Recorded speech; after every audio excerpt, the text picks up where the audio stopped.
Good afternoon, everyone. Welcome to today's training. My name is Shahab Jama, aka Jet, and I am the Community Health and Wellness Coordinator at ETSS. Welcome to today's training on addressing emergency response, disaster preparedness, and culturally tailored behavioral health response services for the Congolese community. This training is the last training in its series, so yay! Thank you for staying with us during this journey. Welcome to today's training titled Behavioral Health Disaster Planning and Response for the Congolese Community. So this was a 24 study. That study was titled Culturally and Linguistically Appropriate Emergency Preparedness and Crisis Response for Ohio's Resettled Communities. If you want to access the report, please scan the QR code or click the link under it, and it will just tell you the full report. For these trainings, what we're doing is we're breaking down the information in the report, and we're hosting these trainings. Before we get started, I would like to just go over some group agreements. Here they are. AI note takers are not allowed in state meetings. This session is being recorded and will be made publicly available. And you're welcome to use the chat or the Q&A feature anytime if you have questions. I want to acknowledge Ohio Moss, especially these two lovely people. I also want to acknowledge Suzanne Schaefer and Amy Harkar from ETSS. And I'll also like to acknowledge our entire community health and wellness team for the amazing work that they put into this grant. And then I'll also like to acknowledge Israel.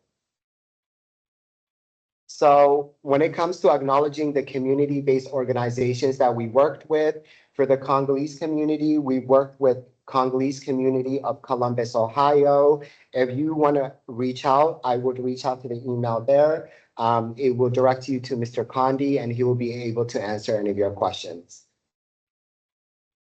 So this is today's webinar outline. So as you can see, we have quite a bit of information to go over. And these are the questions that the Congolese community will be going over in their presentation. I will now pass it on to Mr. Condi and the Congolese community to tell us more about their community. Welcome, Mr. Condi. Hello, everyone. As introduced by Dave, I'm Kandi Pagaloko, the president of the Congolese community of Columbus, Ohio. So, in Columbus, we have roughly 5,000 people. And eventually, we like to know why they're here, what made them move to Columbus. And the reason is starting in 1996 up to now, we're going through a war. And from 96 to now, the country is going through war. And this fact made people flee from Congo to the country where we share a border for a good reason, seeking no real opportunity, but seeking a safe life. So from there, they were brought to a different country of the world, including United States and European countries. So that's the main reason why people move from Congo to different countries of the world, including United States of America. And as a community, we've been together since about 7 years. As an organized community, we've been together since 7 years. But the Congolese people have been moving to Columbus, Ohio since probably 2 decades. It's a long time, been a long time, but as an organized community, it's about 7 years. Talking about culture, each country eventually has its own culture. We do have our own culture, but it's kind of diverse because we have at least 400 tribes. So which means each tribe has its own culture, but we have a ground, well, I can say like ground where we all meet as one when it comes about a community. So we have basically the same belief, We have a same kind of uh, lifestyle that we share, and we also have a personal belief. We're Christian, we're Muslim, but we all live together as people. So that's our culture. So when it comes about giving back as a community, so we're trying to organize the community to do what we call giving back to others. So we do organize seminars, different activities where we teach our people how to live in this society that we believe our no is not ours for now till we get the full integration. So we basically teach our people, our community, how to live in the country, how to get installed, how to learn, to learn the society culture, the American society culture. So basically what we're doing as a part of giving back for the society. We all support each other because we have a different event and like funeral, party, wedding. We always come as one to show the support to one of each other.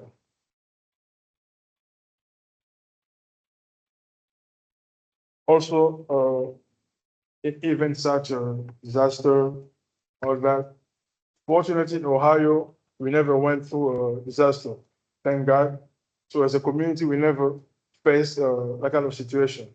But it happened that we go through things like accidents, emergency situation, and we did organize some seminar where we teach our community how to handle a sad situation, and we know how to, for instance, call 911 when situation happens. We know who to reach out to when such thing happen. But talking about disaster, we never went through that in Ohio.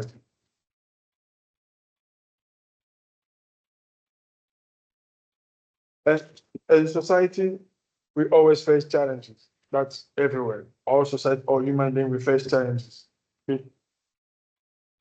Us, as community, as foreigner, the most challenges that we face is language.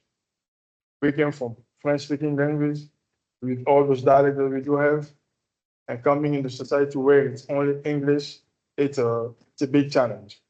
So we first have to learn language and learn how to communicate, and also income. It's a it's also a huge part of our challenge. So among 5,000 people, I'm sure the majority is low income people. So we're trying our best to kind of lift up the community and see we can get better to that point, and we're working on it.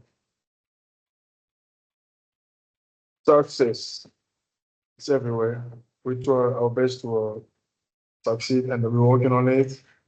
And I think the best success we do have is living as one.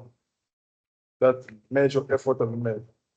Because in Congo, as I said at the beginning, we have 400 cultures, 400 tribes, which means 400 different type of thinking, of behaving, but we do our best to live as one, being far from where we're from.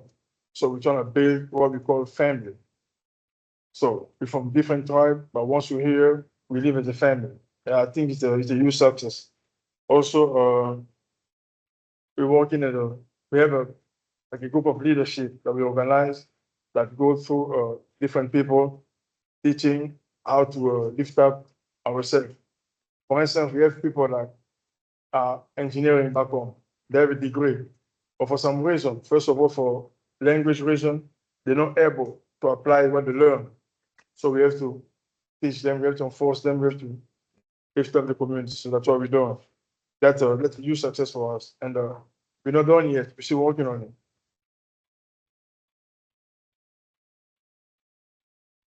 And also, what improvement can be made to our community? First, I believe training is the most important thing that we have to do. We have to learn how to, as I said at the beginning, how to live in the society, and most of people here went through a war. So psychologically, we are very impacted. So we have to uh, get accommodated to a new life, to a new culture, and it requires a lot. So we need that kind of help, we need that kind of support, we need all kind of tools to bring our people to the new lifestyle, to the new, basically everything. So that the kind of support that we need as a community.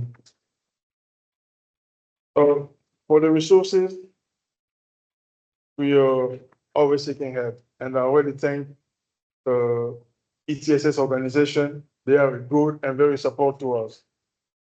So we've been in contact about 2 years now, and they've done a lot for our community. When I say a lot, I mean a lot. They're really, really helping our community, and I hope working with them, we get our community where we really need to be and where we want to be. And that's the most powerful resources that we do have as of now. So if you have any question, we are available to answer all those questions that you do have. I personally have a question more about like the 400 cultures. How do you manage that? Like, I know you said right now you're trying to come together as a community, you're uniting, but how do you manage all different 400 cultures? Do you all speak the same language? Like, how do you communicate even? So I'd love to learn more about that. So thank you for the question. In Congo, we do have 400 tribes, which means 400 dialects, but they all gather as what we call national languages. So each national languages has basically 100 dialects in. So also we have what we call official language, which is French. So if I'm not able to communicate with X1 person in my own language or my own dialects, we can still communicate in French.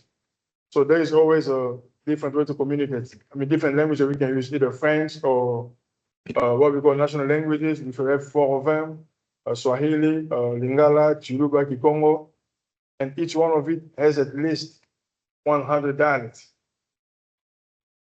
So that's a lot. Eventually, we don't want to learn all that, so we still have a way to communicate through the official language, which is French, and the 4 national languages.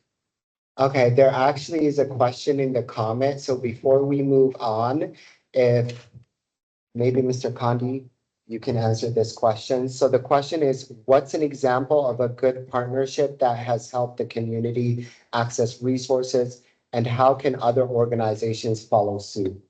Yeah, thank you for the question. As I mentioned earlier, we do work with uh,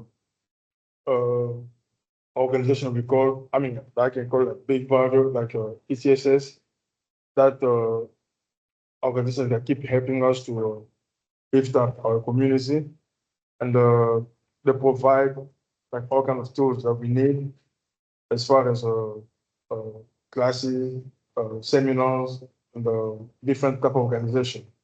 So eventually we still need more, but as of now, uh, we do have a good and great partnership with TSS.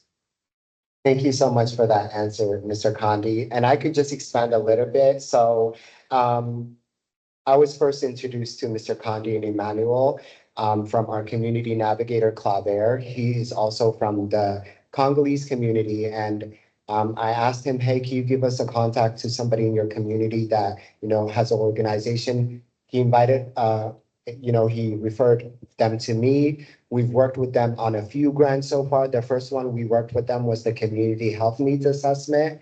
And then we did the one right now, the 2024 study. And now we're partnering with them again to host these trainings. So we try to help them when we can, because they have access to their community more than we would. So we partner with these community-based organizations to get the help.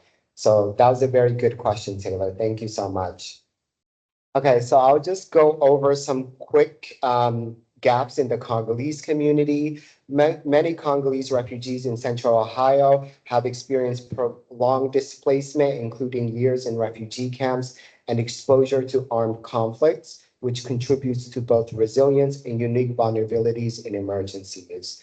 Many community members unfamiliar with local emergency alerts and protocols. Mr. Condi went through that over that. There's language, cultural barriers, and as Mr. Condi said, when you have to think about 400 different cultures, you're going to have a plan of how you know, plan to serve everybody in the culture. It's not just one culture. I know sometimes we think that, just because it's one place that there's just one culture, but yeah, there's 400 unique cultures, which was very interesting for me to find out.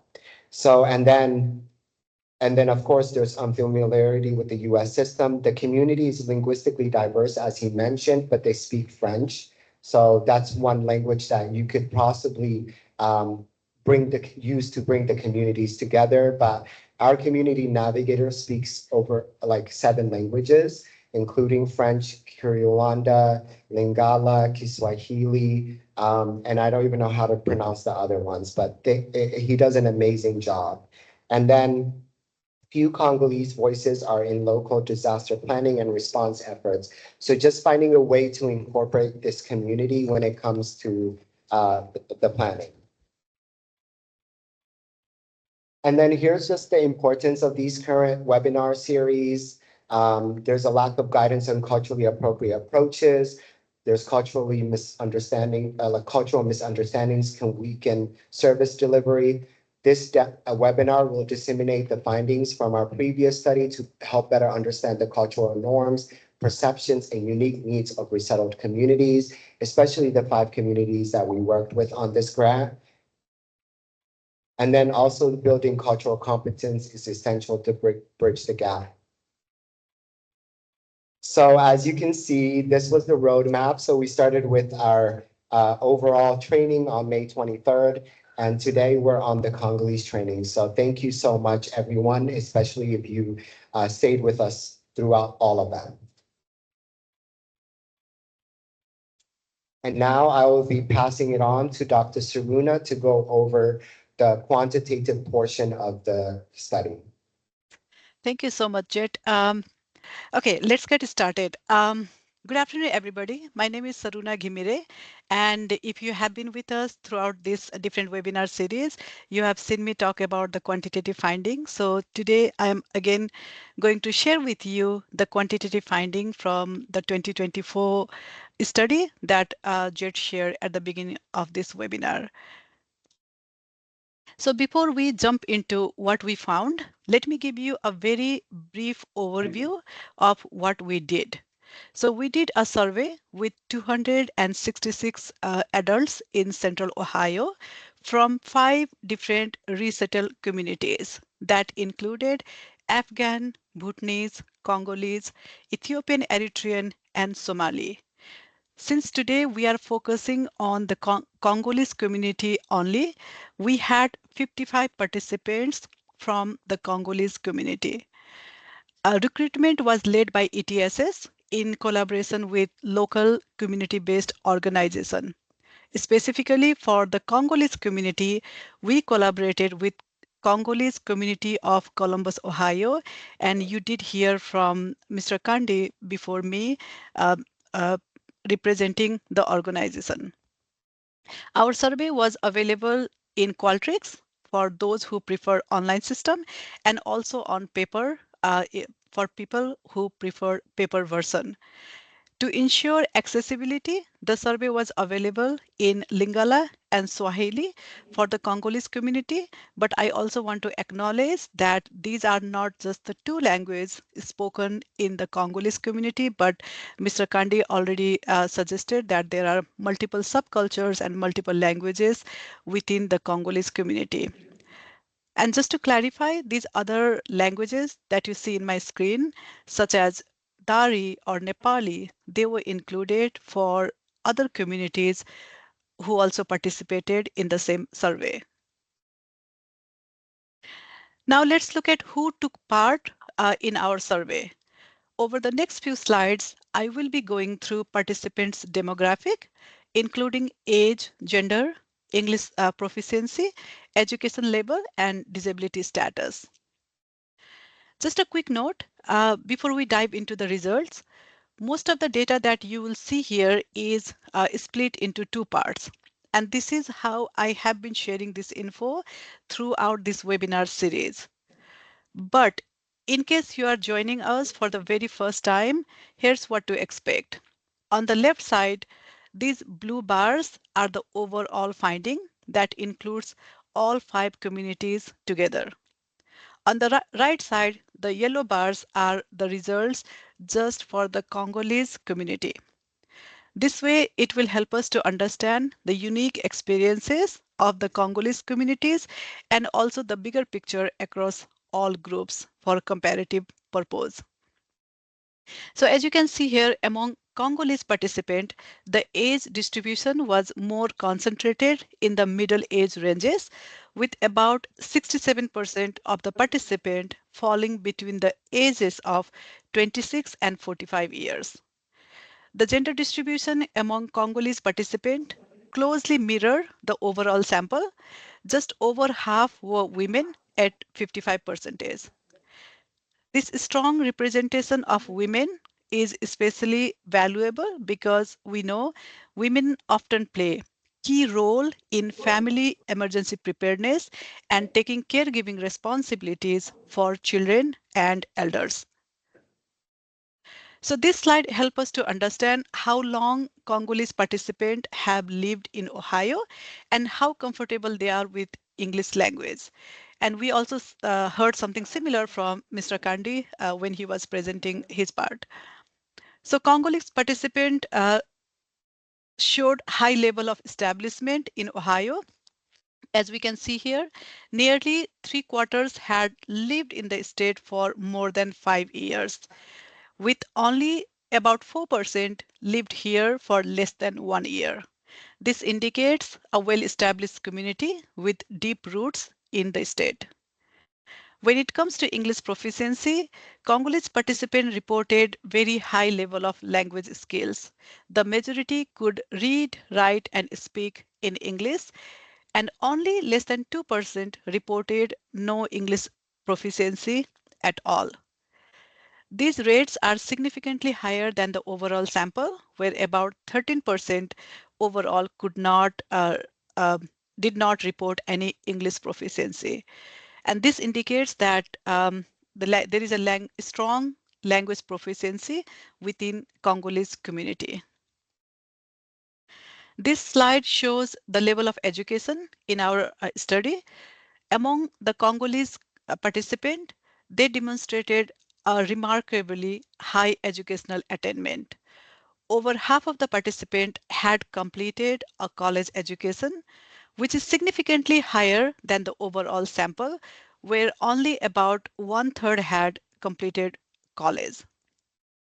Only about 4% have no formal education or they had less than high school completion, which is significantly lower than what we saw in the overall sample. So this education profile shows that compared to the overall group, Congolese participants in our study were comparatively highly educated, with the majority holding a college degree. Disability was another important factor that we examined because we know households with members with disability encounter additional challenges during emergencies. We asked participants about their individual disability as well as caregiving responsibility for someone with a disability. Among Congolese participants, 5% reported having a disability themselves, which is significantly lower than the overall group, where about 1 in 10 reported having a disability. When it comes to caring for someone with disability, 16% of Congolese participants reported being caregivers for someone with a disability, which is only slightly higher than the overall sample.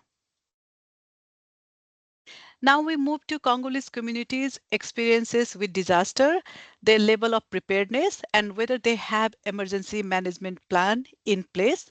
And these insights will help us understand not just what communities have experienced, but also how ready they feel to respond in the future in the event of emergencies and disasters. We asked participants if they had ever experienced a disaster while living in the US. Across all 5 communities combined, 20% said yes. When we look at only the Congolese communities, 13% reported having experienced a disaster in the US, which is lower than the overall average. And this also contrasts with what Mr. Kandi presented, that the community have not experienced any disaster, but seems like our participant had different experiences with different types of disaster. So when we look at the type of disaster or emergencies experienced, the most common type reported were pandemic and financial emergencies. As shown in this figure, participants also mentioned a variety of other disaster experiences.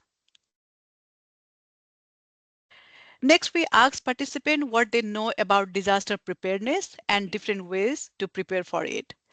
Among Congolese participants, we found significantly lower level of familiarity with emergency preparedness compared to the overall sample. Only 15% reported being very familiar with emergency preparedness compared to 21% overall. The most concerning was that about 42% were not familiar at all with emergency preparedness, which is nearly double the overall sample average of 23%. Now let's look at the knowledge of specific preparedness topic among Congolese participants. The most well-known topic included making home safer, gathering or updating emergency supplies, saving money for emergencies, and making an emergency plan. We also asked participants two important questions related to disaster preparedness. First, how likely do you think that a disaster will affect your area? And if it did, how confident do you feel in your ability to respond to one? Among Congolese participants, the majority, which is about 56%, said they did not know whether a disaster was uh, likely to occur in their area, and this shows a significant uncertainty about local risk level. Only 20% believe a disaster was likely to occur, while 23% thought it was unlikely. When it comes to confidence in responding to a disaster, only 17% felt extremely confident in their ability to respond to a disaster, which was very close to the overall sample. However, what was concerning to us was 41% did not feel confident at all, and this was significantly higher than the overall sample's 34%. This is a major concern. Not only many Congolese participants lack familiarity with emergency preparedness, but over 40% felt unprepared to deal with a disaster if one happens. So for a service provider, uh, we preparedness program should focus on building both awareness of disaster preparedness, but also practical skills such as community-based drills, hands-on training, and so on to help participants feel aware, but also more confident and ready to take action in event of real emergencies. Next, we asked participants whether they currently have a disaster or emergency response plan in place. Among Congolese participants, only 27% said they had a plan. And this number is significantly lower than the overall sample, where about 40% reported having a plan. This means nearly three-quarters of Congolese households do not have an emergency plan in place. For those households that had taken steps to prepare, the most common actions included making home safer, saving money for emergencies, protecting important documents, making a plan for financial emergencies, and making an emergency plan. While these are strong first step that shows that the community has awareness and willing to engage in emergency planning, however, the fact that nearly 73% of the household still not having a plan highlights an urgent need to support these families by providing accessible, culturally relevant, and easy to use tools for emergency preparedness planning. This data also suggests that this community would benefit significantly from targeted outreach and educational program that targets both awareness but also practical skills. Now let's look at some of the barrier and challenges participants faced when trying to access emergency preparedness resources. Among Congolese participants, a significant 43% said that they had never accessed any emergency preparedness resources at all. Only 1 in 10 reported having difficulty accessing these resources. While the percentage of those who never accessed resources is lower than in some other communities, an overall sample, it still represents a substantial portion of the Congolese participant who had no exposure to existing emergency preparedness resources. This points to a need for better marketing, better aware marketing and outreach of these existing resources within the community. We also asked participants if they knew how to get help during an emergency. Among Congolese participants, the response were nearly even split. About half of them said they knew how to get help, while the remaining half said they did not know how to get help. These results are similar to what we have seen in the overall sample that combines all 5 communities together. The fact that nearly half of the Congolese participants do not know how to get help during emergency suggests that there is still significant room for improvement in connecting the community with existing emergency resources and system. We asked participants about specific reason they may have had difficulty accessing emergency preparedness services. Among Congolese participants, more than one-third reported facing language barriers. And this also makes sense because Mr. Kandi highlighted that there are 400 or more subcultures and potentially multiple languages that people speak. So language was identified as one major barrier. Although we have although no, we need to note here that the language barrier was lower compared to the overall sample, but still it was significant challenge for a lot of participants from the Congolese community. Other commonly reported barriers included gender, sexual orientation, race, and religious practices.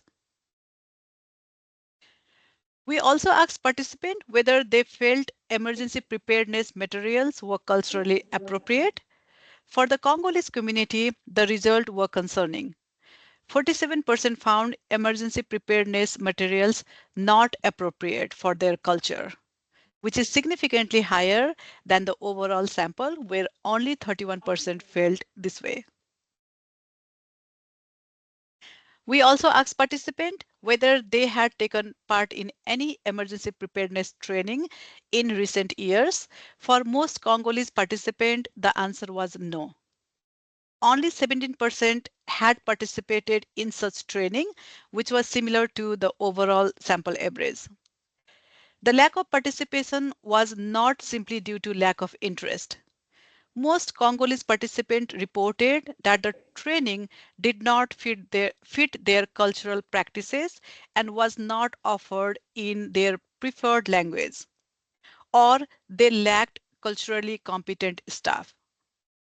Unlike other communities where many people simply were not aware of available training opportunities, the biggest barrier that distinguished Congolese community from other communities we have in our survey was lack of cultural fit. So to improve training access and participation in the Congolese community, the programs needs to be designed with greater cultural sensitivity and delivered by staff who understand Congolese culture, practices, and values. Additionally, promoting these training through trusted community channels and culturally relevant institutions could help increase participation. Next, we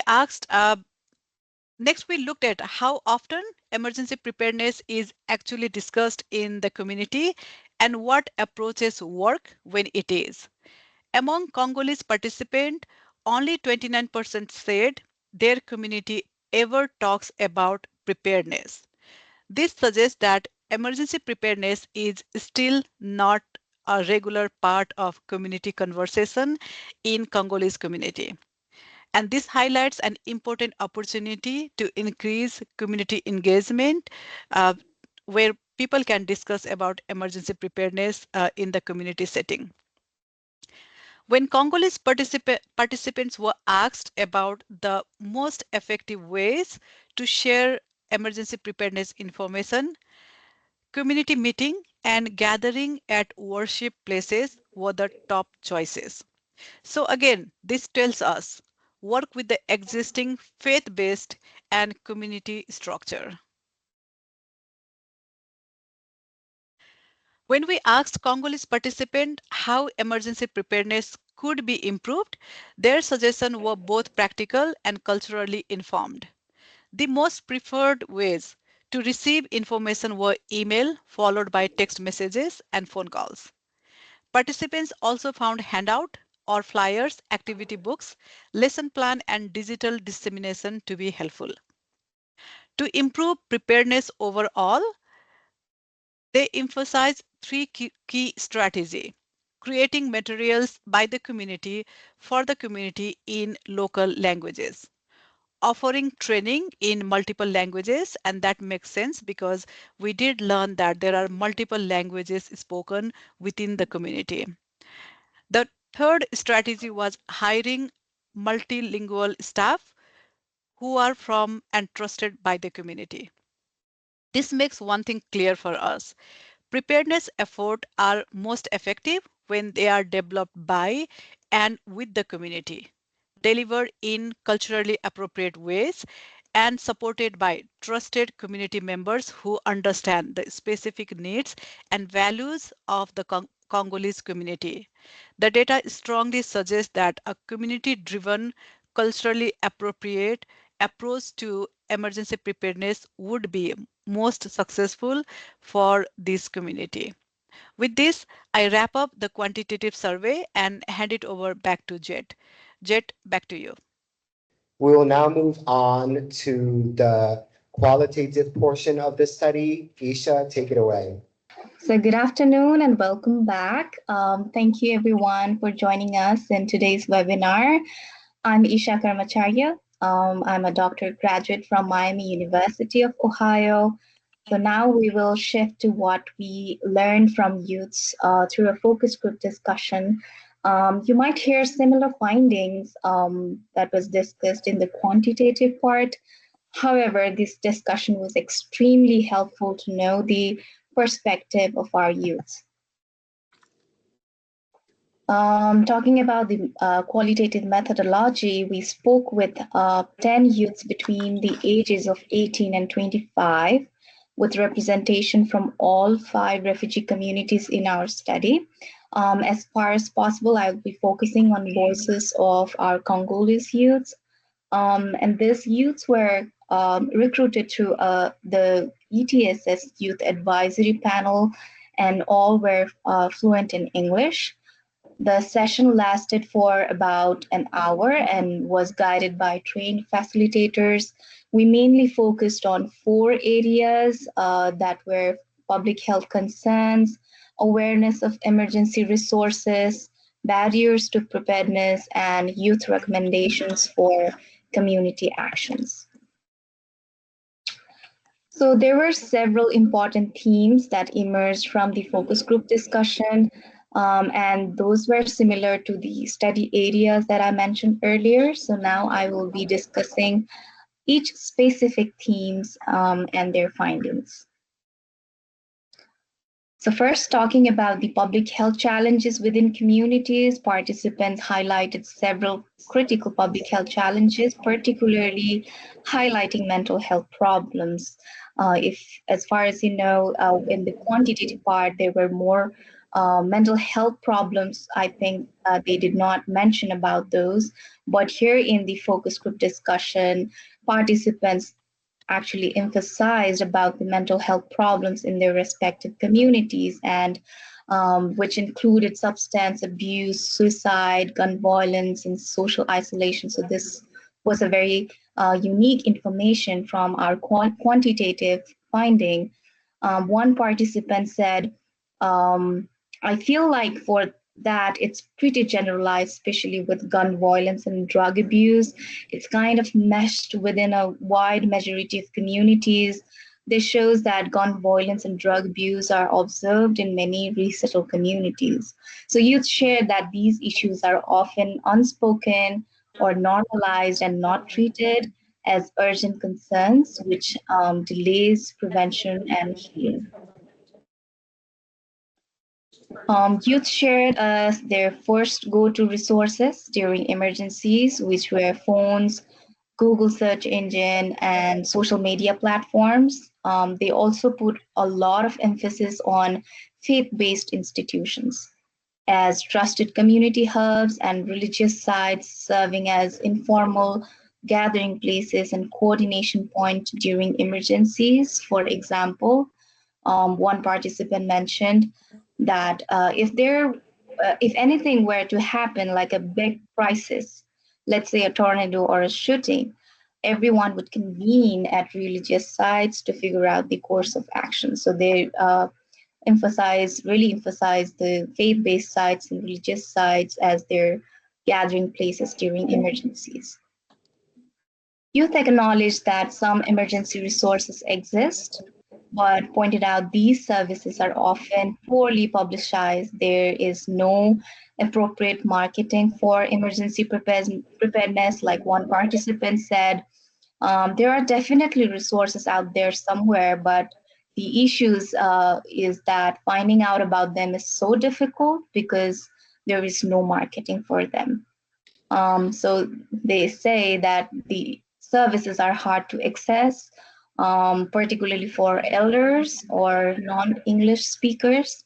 Participants also mentioned that emergency preparedness is hardly promoted by community leaders. For example, one of them said, I never really heard anything necessarily from like even the leaders of our community. I know we get together with certain things, but for emergency preparedness, nothing. So this shows there is some disconnection between service availability and accessibility within the resettled communities. Like it was discussed in quantitative study, youth also highlighted the language barriers as one of the biggest obstacles to emergency preparedness. They gave an example of COVID-19 pandemic. They said many community members, especially the older adults, could not understand health messaging. They said community members had a very difficult time grasping the information, and even now they don't know how to call 911 or follow safety alerts. Therefore, participants emphasized that the urgent need for translated emergency materials and multilingual response system to help bridge this divide. Youth also reflected on how social media and outside influences have changed their communities. They expressed worries that communities growing more individualistic and fragmented, particularly among young people who are exposed to harmful content online. For example, one participant said, I feel like a lot of it has to do with social media. People see everything online and try to be like that, losing their true selves.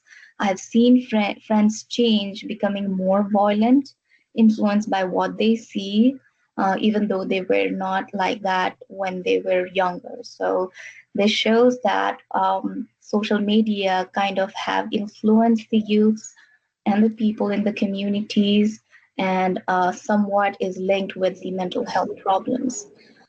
Another youth mentioned about the shift from collective community support to individualism, saying, we went from being a community that always helps each other to grow and persevere to becoming a lot more selfish.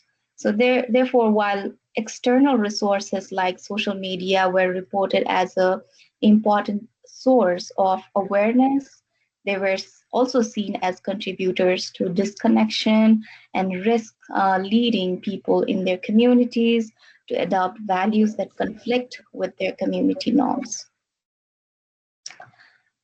Another theme was the normalization of trauma as barriers of emergency preparedness. For example, one participant mentioned people don't question why it might have happened, and they are so used to going through trauma because of background they come from, they don't even think of it as trauma.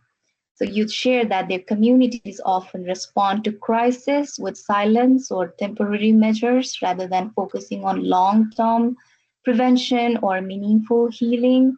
Like one participant explained, there is a lack of deeper connection and deeper conversation about the emergency, saying, I feel like a lot of people, after someone died, I don't think there is enough talk about, like, oh, that person died. I wonder what could it have caused it. They start rumors and stuffs about, like, oh, what their theories are about how they happen, but they don't question why it might have happened and stuffs like that. So youth reflected that people are not questioning why emergencies and crises might have happened.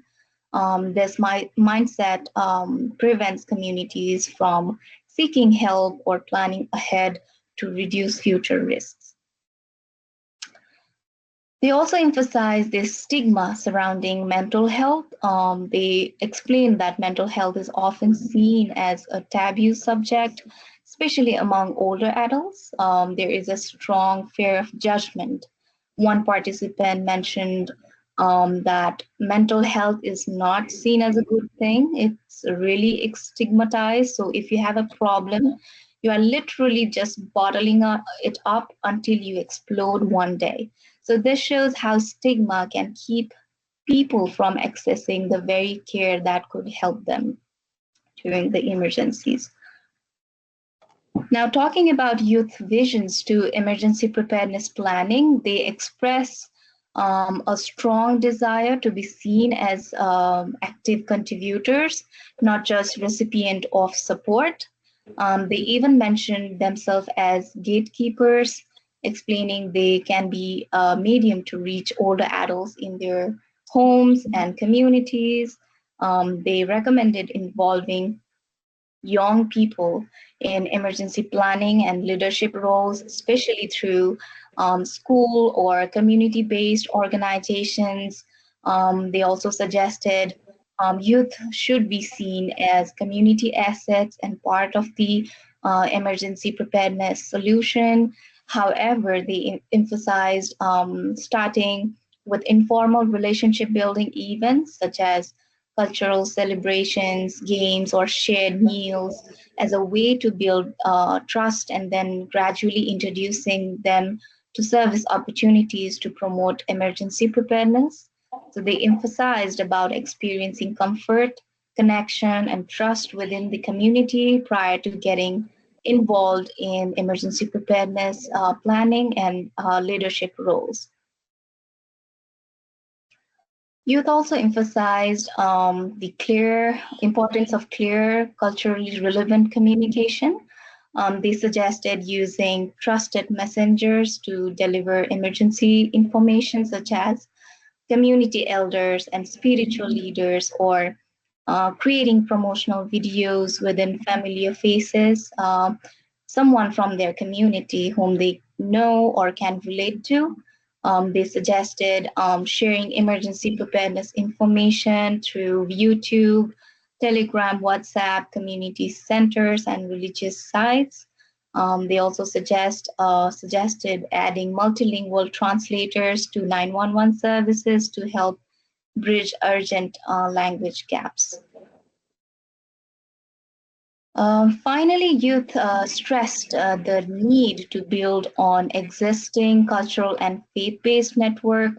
Um, Religious sites already serve as trusted spaces, and they strongly emphasize that faith-based institutions should be recognized as key partners during crisis.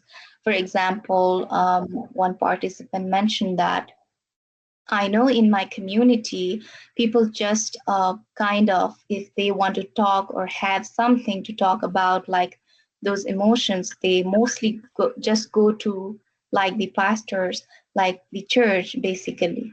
And the participant emphasized that the biggest type of interventions we usually have stem from religion. So rather than replacing these traditional systems, youth recommend that public health and emergency organizations should work with them. So overall, youth express that social support and culturally grounded engagement is essential for emergency preparedness. So this is all from the qualitative part and from my end. So now I would like to pass it to Jed to continue the presentation. Thank you. Thank you so much for that, Isha. That was very informative, and the youth had some really good quotes in there.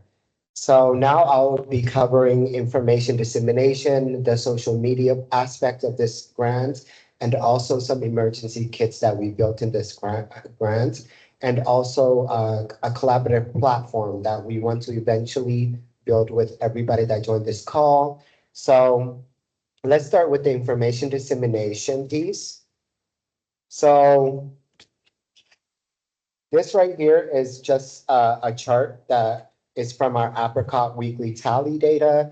This chart was much larger if you attended the first event because you had all of the communities. But for each community specific training, we just drew out the information dissemination that our community navigator representing the community did. So for the Congolese community, our navigator, as I mentioned earlier, was Claver. Getting critical information out on time can make all the difference, especially during emergencies and crises.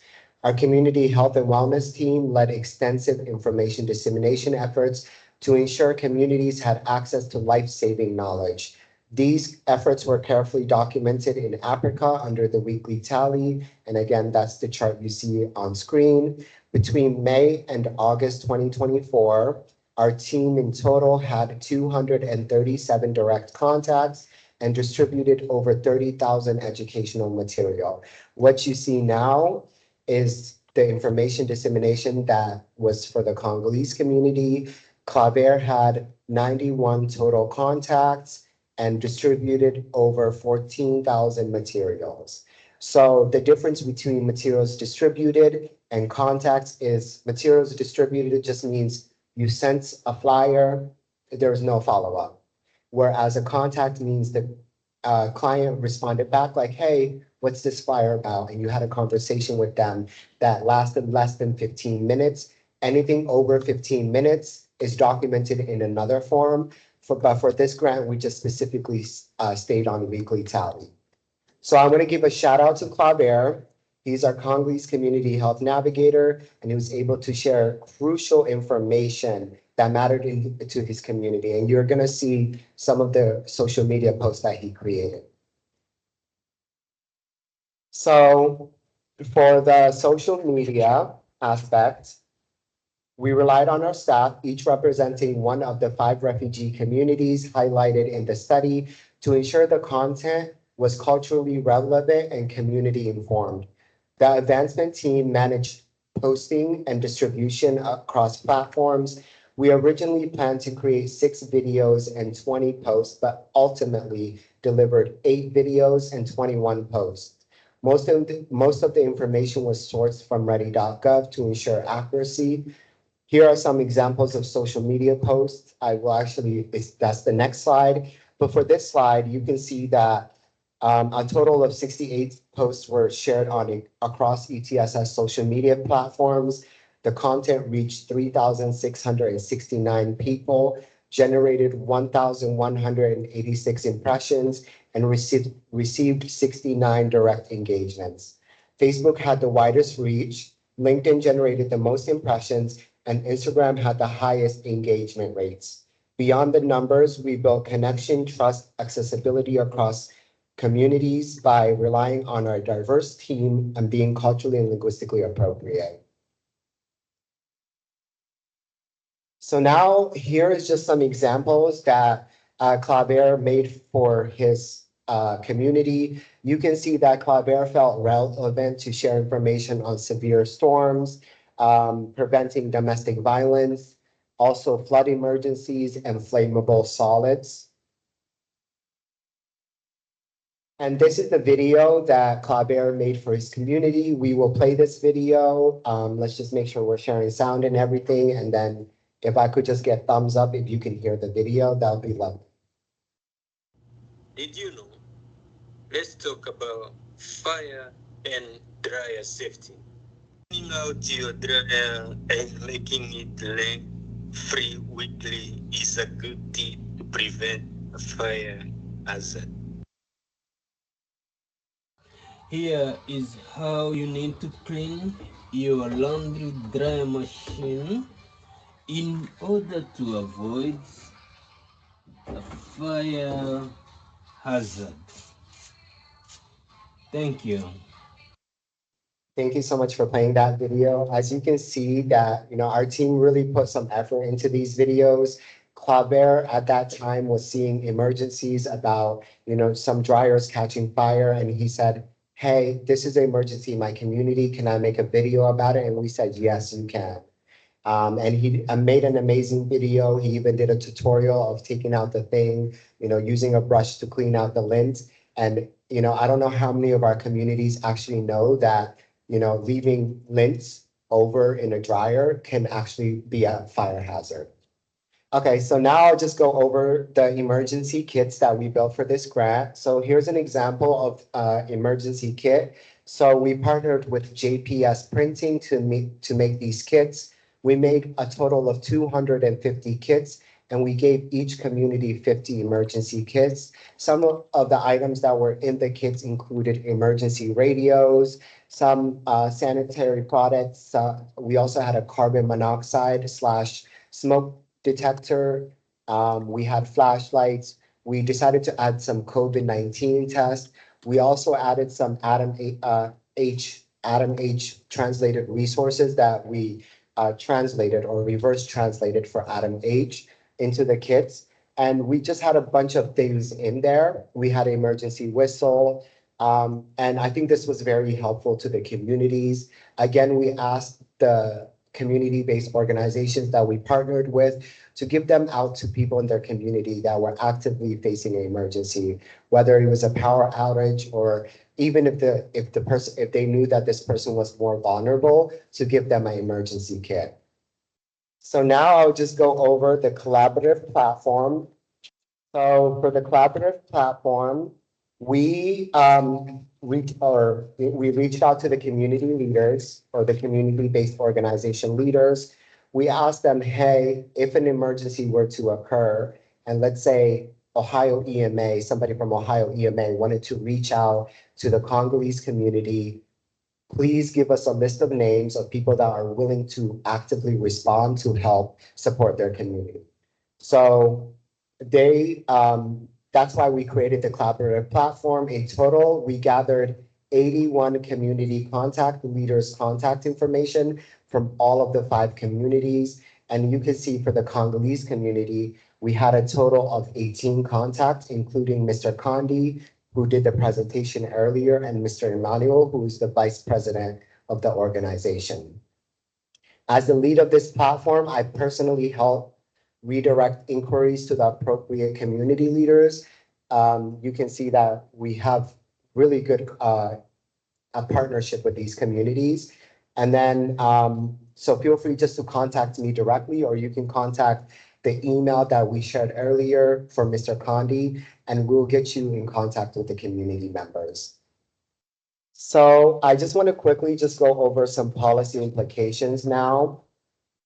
So first is to develop culturally and linguistically appropriate and inclusive materials that respect traditional norms and experiences of the community. Prioritize materials in French, Lingala, Swahili. That's just some of the languages that we always prioritize, but there's also Kinyarwanda. I don't know if I pronounced that right, but please just look at all of the languages that the Congolese community speaks.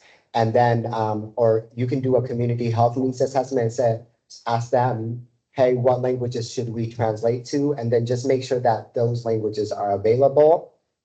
Address racial and ethnic discrimination concerns by collaborating with local organizations to ensure equitable access to services. So that's what we do. We always partner with a community-based organization that represents or works with the community extensively to reach the community. We don't pretend to be the expert. We reach out to people from the actual community.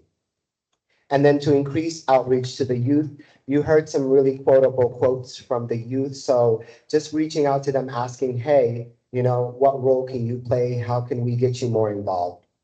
And then utilizing multiple communication channels such as social media, WhatsApp, community centers, and faith-based institutions. And then also to leverage trusted messengers, including elders, spiritual leaders, and youth ambassadors to build trust and improve message reach. So earlier we talked about partnering with, you know, either churches or mosques and actually partnering with the pastor or the imam. So strengthen partnership with faith-based institutions and cultural institutions to serve as crisis coordination hubs and training venues. So if they have a space going to them asking, hey, can we hold some workshops or something like that so that the community doesn't have to worry about coming to you. So, and then to provide multilingual hands-on emergency preparedness trainings at accessible times and locations, again, same thing. And then to involve the youth through targeted outreach, leadership roles, and collaboration with student associations to address issues like mental health, violence, and social isolation. So this is just a brief resource walkthrough. So ETSS has four main core areas: the adult services, youth department, resettlement, and we now have the grassroots initiatives. So if you want to find out more information, please visit etss.org. You can find out all the information there. And then this is the resources that earlier I shared where we partnered with Adam H to reverse translate the material. We did it into the priority languages of the 5 communities, so including Pashto, Dari, Swahili, Somali, Amharic, and we try to reach the communities. Our own community navigators looked at the translation and made little changes where needed. And then another good source is ready.gov. And now we have the website, so we will eventually share that too.